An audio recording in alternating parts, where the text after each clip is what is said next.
BNP ক্ষমতা আসা মানেই মঞ্জুর হাসান মুন্সি ক্ষমতা আসা, এই মানে আওয়াল খান ক্ষমতা আসা, সেই মানে কোন একজন ক্ষমতা আসা। যদি ক্ষমতায় বিএনপি থাকে আর যদি আপনারা অন্য দলকে ভোট দেন, আমি কিন্তু আপনাদের কাউকে ছাড়বো না। আমি তাদের ঘর বাড়ি সব পুরা সরকার করে দেবো। আমি কিন্তু কথা খুব পরিষ্কার ভাবে বলতেছি, এটা মনে করেন আমি ভয় দেখাচ্ছি। আমার একটা বক্তব্যের ভাইরাল হওয়ার কারণে আপনাদের সাথে কথা বলতে চাই। তবে আমার বক্তব্যটা চাইতে আমার সাথে আওয়াল খান ছিল, সেও আমার ইউনিয়নের লোক। রাত 2টার সময় এই কথাটা আমরা এই যে কথাটা বলছি সেটা ভাইরাল হয়েছে। বিপুল ভোটে জিতবে সম্ভবত ট্রাক এগিয়ে আছে মনে হয় কেন এরকম মনে হলো? এগিয়ে গেছে, মঞ্জুর একটু ভরসা দিচ্ছে টাকার ভাগ, সেই জন্য একটু আগ্রহ হয়েছে। এতক্ষণ তো হাসনাত আব্দুল্লাহ খুব ভালো ছিল, এখন যেহেতু মঞ্জুরুল ইসলাম মুন্সি সাহেব এখন ট্র্যাকের সাথে যোগদান দিচ্ছে, তার জন্য একটু ফাটাফাটি দুজন হাট দিয়ে দেখা যাচ্ছে, বাকিটা আল্লাহর হাতে। হয়তো আমাদের অনিচ্ছাকৃত কিছু ভুল ত্রুটি হয়েছে, সেজন্য আমি দেশবাসীর কাছে আন্তরিকভাবে দুঃখ প্রকাশ করছি। নির্বাচনের শেষ মুহূর্তে দেশবাসীর কাছে ক্ষমা চেয়ে একই বার্তা দিয়েছেন তারেক রহমান। তার এই বক্তব্য নতুন করে রাজনৈতিক অঙ্গনে আলোচনার জন্ম দিয়েছে। এদিকে একের পর এক বিতর্কে জড়াচ্ছে বিএনপি নেতা মঞ্জুরুল আহসান মুন্সি। সম্প্রতি ঘরবাড়ি পুড়িয়ে দেওয়ার যে ভাইরাল ভিডিও ছড়িয়ে পড়েছে, তা নিয়ে অবশেষে মুখ খুলেছেন তিনি। অন্যদিকে কুমিল্লা-4 আসনে কে এগিয়ে, হাসনাত আব্দুল্লাহ নাকি মুন্সি সমর্থিত ট্রাক প্রতীক, তা নিয়েও চলছে তীব্র আলোচনা। এসব বিষয়ের বিস্তারিত জানতে চ্যানেলটি সাবস্ক্রাইব করে ভিডিওটি শেষ পর্যন্ত দেখুন। আমার মনে গেছে টাকা গেছে, কে পাস করে কে ফেলতো সেটা এখন বলা যাচ্ছে না। গত কয়েকদিন আগে কুমিল্লা-4 আসনে হাসনাত আব্দুল্লাহ এগিয়ে থাকলেও বিএনপির প্রার্থী মঞ্জুরুল আহসান মুন্সি গণ অধিকার পরিষদের প্রার্থীকে সমর্থন দেওয়ার পর থেকে কুমিল্লা-4 আসনের সমীকরণ অনেকটাই পাল্টে যাচ্ছে। সাধারণ মানুষ এটি নিয়ে কি ভাবছেন সেটি আজকে দেখব কুমিল্লা-4 আসনে। হাসনাত আব্দুল্লাহ 99% আপনি আগে আছেন, বিপুল ভোটে জিতবে সম্ভবত ট্রাক এগিয়ে আছে মনে হয় কেন এরকম মনে হলো? এগিয়ে গেছে, মঞ্জুর একটু ভরসা দিচ্ছে টাকার ভাগ, সেই জন্য একটু আগ্রহ হয়েছে। এতক্ষণ তো হাসনাত আব্দুল্লাহ খুব ভালো ছিল, এখন যেহেতু মঞ্জুরুল ইসলাম মুন্সি সাহেব এখন ট্র্যাকের সাথে যোগদান দিচ্ছে, তার জন্য একটু ফাটাফাটি দুজন হাট দিয়ে দেখা যাচ্ছে, বাকিটা আল্লাহর হাতে। কে পাস করে কে ফেলতো সেটা এখন বলা যাচ্ছে না। হাসনাত আব্দুল্লাহ আমরা সমর্থন করি, উনি থাকবে জামাত ইসলামের পক্ষ থেকে। টাক মার্কা জসিমউদ্দিন কেন আসলে তাকে চাচ্ছে? স্যার আচার ব্যবহারের সব দিক দিয়ে, আর ওনার আচার ব্যবহার কর্কশ কথা হলে বলে, আর সে সংসদে গেলে কি করবে? হাসনাত আব্দুল্লাহের সাথে ট্রাক মার্কার জসিমউদ্দিন উনি কোনো প্রতিদ্বন্দ্বী না, ওনাকে আমরা প্রতিদ্বন্দ্বী মনে করি না। ইনশাল্লাহ হাসনাত আব্দুল্লাহ বিশ্বনেতাই থাকবে, ইনশাল্লাহ বিপুল ভোটে জয়লাভ করবে হাসনাত। এতদিন আমাদের জানা সত্ত্বে যে হাসান আব্দুল্লাহ আগে ছিল, যেহেতু বিএনপির প্রার্থী নাই, বিএনপির যত নেতাকর্মী আছে সব টাকপতিক জসিমউদ্দিনের সাথে জোট করেছে। ওই হিসেবে দেখা যাচ্ছে যে মোটামুটি একটা লেভেল প্লেজ হয়ে গেছে নির্বাচনের ইয়াটা। এই হাড্ডাহাড্ডি হতে পারে, হাড্ডাহাড্ডি গণজোয়ারে বাসছে হাসনাত আব্দুল্লাহ। হাসনাত আব্দুল্লাহর বিকল্প প্রার্থী এখন এই মুহূর্তে নাই, আমি মনে করি গণজোয়ারে বাসছেন।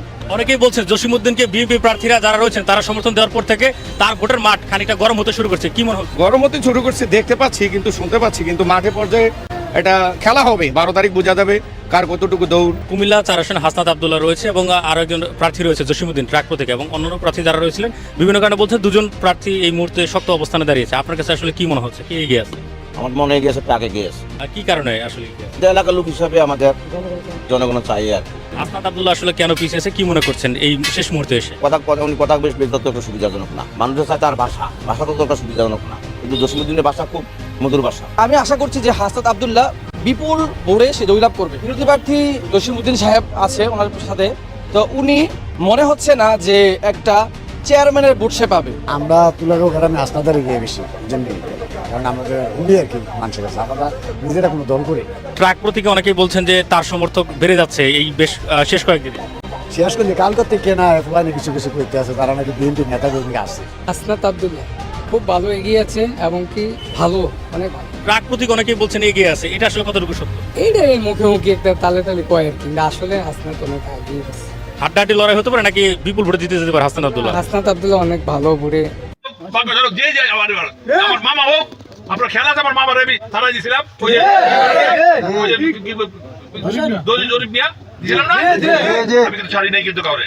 এবার কিন্তু আরো কঠোর হবো, আমি মিন করতেছি কিন্তু এই কথাটাকে। ইনশাআল্লাহ আমার বিএনপি এবার ক্ষমতায় গ্রহণ করবে, ইনশাআল্লাহ সব মেজরিটি জিতা সরকার গঠন করবে। বিএনপি ক্ষমতা আসা মানেই মঞ্জুর হাসান মুন্সি ক্ষমতা আসা, এই মানে আওয়াল খান ক্ষমতা আসা, সেই মানে কোন একজন ক্ষমতা আসা। যদি ক্ষমতায় বিএনপি থাকে আর যদি আপনারা অন্য দলকে ভোট দেন আমি কিন্তু আপনাদের কাউকে ছাড়বো না। আমি তাদের ঘর বাড়ি সব পুরায়া সরকার করে দেবো।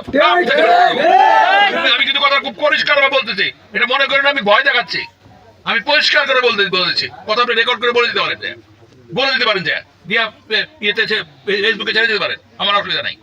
আমার একটা বক্তব্যের ভাইরাল হওয়ার কারণে আপনাদের সাথে কথা বলতে চাই। তবে আমার বক্তব্যটা চাইতে আমার সাথে আওয়াল খান ছিল, সেও আমার ইউনিয়নের লোক। রাত 2টার সময় এই কথাটা আমরা এই যে কথাটা বলছি সেটা ভাইরাল হয়েছে। আমি আওয়াল খানকে অনুরোধ করছি আপনি সবটা জিনিস বলেন। ধন্যবাদ সাংবাদিক ভাইদেরকে। আসলে গতকালকে রাত্র প্রায় 2টা বাজে, তখন আমরা আমারও ইউনিয়ন, আলহাজ মঞ্জুরুল হাসান মুন্সিরও ইউনিয়ন, যেহেতু আমাদের দুজনেরই ইউনিয়ন, আর মঞ্জুরুল হাসান মুন্সি দীর্ঘদিন ধরে এই ইউনিয়নের সেবা দিয়ে আসছে, তো তার একটা দাবি এখানে বেশি থাকে, এবং আমারও যেটা ইউনিয়ন, আমারও একটু দাবি এই ইউনিয়নে বেশি। মঞ্জুরুল হাসান মুন্সি যে কথাটা বলছে যে এটা আমার নিজের ঘর, নিজের বাড়ি, নিজের এলাকা, আপনারা সবাই, আমি আপনাদের জন্য অনেক কিছু করেছি, আপনারা আমাকে ভোট দেবেন এবং আমার মনোনীত প্রার্থীকে ভোট দিলে আমাকে ভোট দেওয়া হলো। তো আপনারা সাবধান, কেউ অন্যদিকে ভোট দিবেন না। আমার দাবি আপনাদের কাছে আমি ভোট চাই। ভয়ভীতি দেখবো, আপনারা কেউ ভয়ভীতি পাবেন না, ভয়ভীতির উপেক্ষা করে আপনারা সবাই ভোট দিবেন। এখানে আওয়াল খান আছে, এখানে আমিও আছি। এই কথা এইটুকুই মঞ্জুরুল হাসান মুন্সি বলছে। বাকি যে কথাটা দেওয়া হয়েছে যে পুড়ে ফেলবো, মেরে ফেলবো, এটা আমার মনে হয় যে এখন এআই দ্বারা এটা সংযুক্ত করে এইটুকু করা হয়েছে। এটা মঞ্জুরুল হাসান মুন্সির মান সম্মান ক্ষুণ্ণ করার জন্য এটা করা হয়েছে। আসলে আমি যেটুকু শুনেছি আপনাদেরকে সেটুকু ব্রিফ করলাম। আমি কিন্তু এর মধ্যে একটা স্টেটমেন্ট দিছি, কিন্তু ফেসবুকে স্টেটমেন্ট দিয়ে দিছি কিন্তু অলরেডি, কথা বলছেন না? আমি এখন কথা হলো যে উনি তো আগেও আমাকে অনেকভাবে অপদস্থ করার চেষ্টা করছেন, বিভিন্ন আপনারা জানেন এটা, তাই না? আমি কোনো সময় অপদস্থ হই নাই, কিন্তু করছে এটা আর কি। আর যেহেতু আমার ইউনিয়নের ব্যাপার, এটা আমার তো দাবি থাকে, যে বললো তারও ইউনিয়ন এটা। এখন রাত 2টার সময় আমরা যে কথাটা বলছি, কারা এটাকে করছে আমি জানি না ঠিক। আমি আমার ইউনিয়ন লোকজন কেন ভয় দেখাবো, তাদের ঘর বাড়ি কেন পুরো, এই কথার উত্তর আপনাদের বুঝতে পারেন কিনা? এই কথাটা কেন আমি বলবো? আমার ইউনিয়ন লোকজনের ঘর বাড়ি, অন্য ইউনিয়ন হতো তাহলে হয়তো আপনার বুঝতে যে হ্যাঁ ওই ইউনিয়ন হইলেও ঠিক আছে। আমার ইউনিয়ন লোকজনের ঘর বাড়ি আমি কেন পড়াবো? এটুকুই বলতে পারি কি। শুধু আপনারা আপনাদের বিবেক বুদ্ধি দিয়ে জিনিসটাকে ক্লিয়ার করে রাখেন, এটাই বাস্তবতা, এটাই বাস্তব আর কি। আপনারা এইটুকু বিশ্বাস করতে হবে যে নিজের ইউনিয়নের মানুষকে কেন আমি বলবো ভয় দেখাবো, অন্য কিছু বলবো? বলেন, অন্য ইউনিয়ন হয়তো ঠিক আছে, এটা হয়তো সঠিক, এটুকু তো বুঝার ক্ষমতা আছে আপনাদের, নাকি না? এটুকু বুঝতে পারছেন তো, নাকি না? তাহলে আমি কেন আমার নিজের ইউনিয়ন কথা বলবো? এটা যদি জাফরগঞ্জ হইতো মানানসই ছিল, এটা কোনো দক্ষিণ হতো তাহলে মানানসই হইতো। কিন্তু আমার ইউনিয়ন, যে ইউনিয়নে আমার বাসস্থান, আমার বাপ দাদার জন্ম, আমার মামা নানা নির্বাহ সবকিছু এখানে, এই গাড়ি একই ইউনিয়নে, আবার কেন জন্ম এখানে, এখানেই তার বাসস্থান। সেখানে আমি কেন আমার নিজের ইউনিয়নের লোকজনকে ভয়ভীতি দেখাবো, এই সমস্ত কথা বলবো? এইটুকু আপনাদের নিজের বুদ্ধি একটু খারাপ হবে আর কি, এইটুকু আর কি। আর এটা তো এই ভিডিওটা যখন ভাইরাল হয়েছে, আমরা দেখতে পেয়েছি 12 ঘন্টা পরে এই ভিডিওটা ভাইরাল হয়েছে। এর মধ্যে এটাকে এডিটিং করে এআই দ্বারা সংযুক্ত করে এটা প্রকাশ করা হয়েছে। দর্শক, 3 জন সম্পর্কে কথা বলবো। তার মধ্যে একজন বিএনপি, একজন জামাত, আর একজন এনসিপি। সর্বশেষ রাতের বেলা ভয়ঙ্কর একটা ভিডিও পেলাম, দেখেন। ক্ষমতায় বিএনপি থাকে, আর যদি আপনারা অন্য দলকে ভোট দেন আমি কিন্তু আপনাদের কাউকে ছাড়বো না। আমি তাদের ঘর বাড়ি সব পুরায়া সরকার করে দেবো। আমি কিন্তু কথা খুব পরিষ্কার ভাবে বলতেছি, এটা মনে করেন আমি ভয় দেখাচ্ছি। আমি পরিষ্কার করে বলতেছি, কথা আপনি রেকর্ড করে বলে দিতে পারেন যে আজকে দেখবেন। তারপরও ভালো যে মঞ্জুরুল হাসান মুন্সি দেবিদ্দার কুমিল্লা 4 আসনে হাসনাত আবদুল্লাহর ভাগ্যটা বোধহয় আরেকটু খুলল। হাসনাত আবদুল্লাহ একটা হুমকির মধ্যে পড়ে গেছিল, ঝুঁকির মধ্যে, যে গণ অধিকার পরিষদের একজনকে বিএনপি সাপোর্ট দিয়েছে, কিন্তু মঞ্জুরুল হাসান মুন্সিকে এই বক্তব্য দিয়ে হাসনাত আবদুল্লাহকে প্রতিরোধ করতে বলা হয়নি। অত্যন্ত খারাপ কাজ, এটা অকল্পনীয় কাজ, এবং এটা আমি বলবো আমার পূর্ণ সমর্থন আছে তাকে বহিষ্কার করার ব্যাপারে। বিএনপি দেরি করেনি, কিন্তু পাশাপাশি আর 2টি ঘটনা দেখাবো, সেটার ব্যাপারে কিন্তু জামাত বা এনসিপি কোনো স্টেপ নেয়নি। দেখাই আপনাদেরকে। আজকে যারা খবরে বেশি দিন না দুনিয়া বেশি দিন, তাহলে কোন জায়গায় ভালো থাকতে হবে? খবরে ভালো থাকতে হবে, তাহলে ওই ব্যবস্থাটা করতে হবে, তাই না? চলে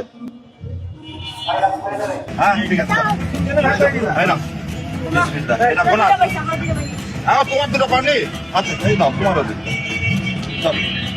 এটা আবার ভিডিও করে দেখা বলো না, আমি আবার ভোটের জন্য টাকা দিচ্ছি, তোমাদের র্যাকেটের জন্য দিচ্ছি, কিন্তু এটা ভোটের জন্যই কারণ শফিকুর রহমানের আসন সম্ভবত সেখানে নির্বিচারে ব্যারিস্টার শাহরিয়ার কবির, এই মানুষটা টকশোতে খুবই বিতর্কিত, দেখেছেন যে নারীদের সাথে কি আচরণ করে, অন্যদের সাথেও, যাক সেটা অন্য আলোচনা, এটা ওনার স্টাইল। কিন্তু এইভাবে একজন বিক্রেতা, সে সামান্য দোকানদার, সিগারেট বা পান বিক্রি করছে, সে কি টাকা চেয়েছে? চাইনি। গরিব মানুষ, দেবেন তো এরকম গুজে দিলেন কেন? প্রকাশ্যে দিতেন। আর এই ভোটের সময় কেন? ভোটের পরে দেবেন, 12 তারিখের পরে দেবেন, 12 তারিখের পরে আপনি দেবেন না এবং আপনি আসবেনও না। বাচ্চাদের দেয়া হলো, ওই বাচ্চার বাবা মা তারা যাতে খুশি হয়। শত শত কোটি টাকা জামাতের ফান্ড থেকে এইভাবে দেওয়া হচ্ছে কোনো কোনো নির্বাচনী এলাকায়, ভয়ঙ্কর ভাবে। আজকে দেখলেন না পুরো একটা এলাকায়, মানে বিএনপির অভিযোগের পর ইসলামী ব্যাংকের 4 কোটি টাকা লেনদেন স্থগিত করা হয়েছে। টাকার কোনো অভাব নেই জামাত ইসলামীর।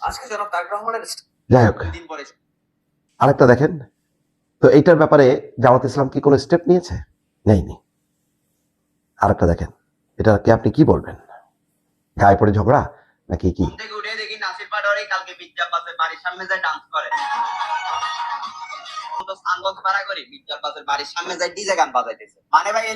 দেখেছেন নিশ্চয়ই যে ড্যান্স দিচ্ছে মির্জা আব্বাসের বাড়ির সামনে। এটা তো একটা ন্যূনতম ভদ্রতা এবং সৌজন্যতা। এই ডিসেন্সি যদি আপনার অধিকার আছে আপনি করবেন, কিন্তু আর কোনো জায়গা নেই। আপনি তো জানেন এখানে মির্জা আব্বাস একজন প্রার্থী। আপনার ওখানে যে মির্জা আব্বাস যদি এরকম নাচে গায়ে, তাহলে মনে হবে না, সবাই বলবে না, খারাপ বলবে না, পায়ে পাড়া দিয়ে ঝগড়ার কথা বলবে না? বলবে। এই যে কর্মকাণ্ডগুলোকে এনকারেজ করা হচ্ছে, 12 তারিখে নির্বাচনের পরে সবার কিন্তু দায় দায়িত্ব, একটু রাজনৈতিক দায় দায়িত্ব কমে যায়। তখন কি হবে? যদি নাসিরউদ্দিন পাটোয়ারি ফেল করে, মির্জা আব্বাস যদি জয়যুক্ত হয়, তার কর্মীরা এগুলোর কি জবাব দেবে না? সেই জবাবের ভাষা কি হবে সেটা তো আমরা জানি।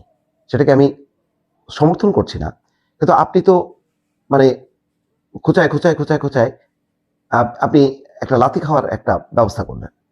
এনসিপি এই ব্যাপারে কোনো বক্তব্য আছে? বক্তব্য নেই। খুবই নিন্দনীয় 3টা ঘটনাই। মঞ্জুল হাসান মুন্সি কুমিল্লা 4 দেবিদ্বারে যেটা করলো, অকল্পনীয়। এই ধরনের মাস্তানি, এই ধরনের ভাষা নিন্দা করছি। বিএনপির সাথে সাথেই দেরি করেনি, তাকে দল থেকে বহিষ্কার করেছে, এটা সমর্থন করছি। অন্যদিকে এই যে ব্যারিস্টার শাহরিয়ার কবির যেটা করলো, টাকা দিল নির্বাচন কমিশন, দল কেউ ব্যবস্থা নিল না। নাসিরউদ্দিন পাটোয়ারির এই অসভ্যতা, একেবারে গায়ে মানে পায়ে পাড়া দিয়ে ঝগড়া করার মতন যে আয়োজনটা, উস্কানি, এটার ব্যাপারেও দল বা নির্বাচন কমিশন কোনো ব্যবস্থা নেয়নি। দর্শক, অতীতে হয়তো আমাদের অনিচ্ছাকৃত কিছু ভুল ত্রুটি হয়েছে, সেজন্য আমি দেশবাসীর কাছে আন্তরিকভাবে দুঃখ প্রকাশ করছি। স্বাধীনতোত্তর বাংলাদেশে এমন মুহূর্ত খুব কমই এসেছে যখন একটি ভাষণ শুধু বক্তব্যে সীমাবদ্ধ না থেকে গোটা জাতির কাঙ্ক্ষিত স্বপ্ন হয়ে ওঠে। তারেক রহমানের বিটিভিতে দেয়া ভাষণ হয়ে উঠেছে রাজনৈতিক বাকবদলের ঘোষণা। মানুষ ইতোমধ্যেই দেশ বদলের যে স্বপ্ন দেখতে শুরু করেছে তার জবাব মিলবে 12 ফেব্রুয়ারির ব্যালটে। এই ভাষণে অতীতে দেশ পরিচালনার সময় বিএনপির অনিচ্ছাকৃত ভুল ত্রুটির দায় স্বীকার করে জাতির কাছে আন্তরিকভাবে দুঃখ প্রকাশ করেন তারেক রহমান। রাজনীতির মঞ্চে যেখানে আত্মসমালোচনা প্রায় অনুপস্থিত, জবাবদিহিতা ছিলই না, সাধারণ জনগণের সেবক হওয়ার কথা যাদের, তারাই সবসময় চড়াও হয়েছেন সেবা প্রত্যাশীদের উপর, সেখানে তারেক রহমানের এই প্রকাশ্য দুঃখ প্রকাশ অনেকের কাছেই ব্যতিক্রমী ও সাহসী এক অবস্থান হিসেবে ধরা দিয়েছে। ভাষণ শেষ হওয়ার পরপরেই টানা দ্বিতীয় দিনের মতো দেশ জুড়ে চলছে আলোচনা ও প্রশংসা। সামাজিক যোগাযোগ মাধ্যমে নারী, তরুণ এবং নতুন ভোটারদের মধ্যে বিশেষভাবে আলোচনা এসেছে তার বক্তব্যের ভঙ্গি ও ভাষা। অনেকেই বলছেন এই তারেক রহমান আগের চেনা রাজনৈতিক ছকে আটকে নেই, তিনি যেন বদলে যাওয়া এক নেতৃত্বের প্রতিচ্ছবি। প্রিয় দেশবাসী, প্রতিটি পরিকল্পনা বাস্তবায়নের জন্য কঠোরভাবে দুর্নীতি নিয়ন্ত্রণ, আইনের শাসন প্রতিষ্ঠা এবং জনগণের কাছে রাষ্ট্র এবং সরকারকে দায়বদ্ধ রাখার কোনোই বিকল্প নেই। রাষ্ট্র পরিচালনায় আপনাদের সমর্থন পেলে দেশের আগামী দিনের সরকার হবে জনগণের কাছে দায়বদ্ধ। দেশে দুর্নীতি নিয়ন্ত্রণে যতটা কঠোর হওয়া যায়, বিএনপি সরকার ইনশাল্লাহ ততটাই কঠোর হবে দেশবাসীর কাছে। তো প্রিয় দর্শক, এতক্ষণ আমাদের সাথে থাকার জন্য আপনাদের অসংখ্য ধন্যবাদ। আর হ্যাঁ, আজকের এই উক্ত প্রতিবেদন হতে আপনারা কি বুঝতে পেরেছেন তা অবশ্যই আমাদের কমেন্ট করে জানাতে ভুলবেন না। আর হ্যাঁ, আপনি যদি আমাদের এই চ্যানেলে নতুন দর্শক হয়ে থাকেন তাহলে অবশ্যই চ্যানেলটি সাবস্ক্রাইব করে বেল বাটনটি অন করতে ভুলবেন না, কারণ নিত্য নতুন সকল আপডেট আপনাদের সামনে পৌঁছানোই আমার দায়িত্ব। আজকের মতো এখানে বিদায় নিচ্ছি, দেখা হচ্ছে পরবর্তী কোনো একটি ভিডিওতে। ভালো থাকবেন সবাই, ধন্যবাদ সবাইকে।